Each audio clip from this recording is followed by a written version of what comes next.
This is কালো অধ্যায়। বাংলাদেশের বিচারক এবং আইনজীবীদের কালো বেজ ধারণ করা উচিত।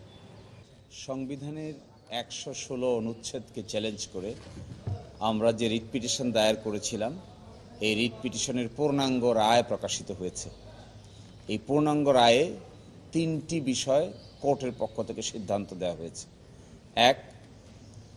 116 অনুচ্ছেদ অনুযায়ী সুপ্রিম কোর্টের উপর অধস্তন বিচার বিভাগের শৃঙ্খলা ন্যস্ত করা হয়েছে। আগে ছিল এটি প্রেসিডেন্টের উপর, এবং সুপ্রিম কোর্টের সাথে পরামর্শ করে এই ক্ষমতা এক্সারসাইজ করা হতো। এই রায় অনুযায়ী এখন থেকে সুপ্রিম কোর্টের উপরেই অধস্তন বিচার বিভাগের শৃঙ্খলা, বদলি, ছুটি, পদোন্নতি ন্যস্ত থাকিবে। এবং এই যে সংবিধানের বিধান ছিল, এই সংবিধানের বিধানকে অটোমেটিক রেস্টোর করা হয়েছে। এই জন্য ফার্দার কোনো আইন পাশ করারও প্রয়োজন হবে না।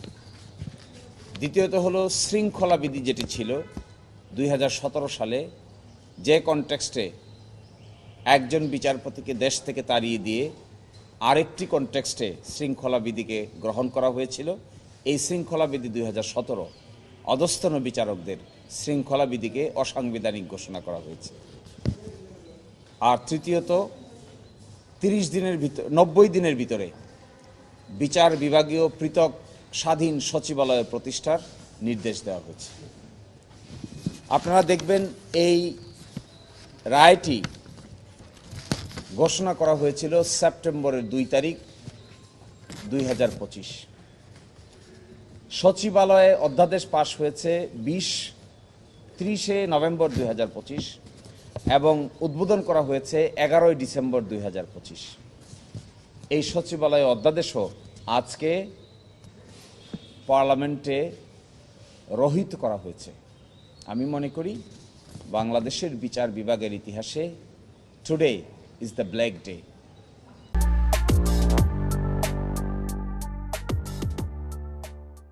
Independence of judiciary has been destroyed. একটা রায় হয়েছে সুপ্রিম কোর্টের, সচিবালয় প্রতিষ্ঠা করার নির্দেশ দেওয়া হয়েছে। সেই সচিবালয় প্রতিষ্ঠিত হয়েছে, উদ্বোধন হয়েছে, আংশিক কাজ শুরু হয়েছে। আজকে সে আইনটিকেই তারা রহিতকরণ করেছেন।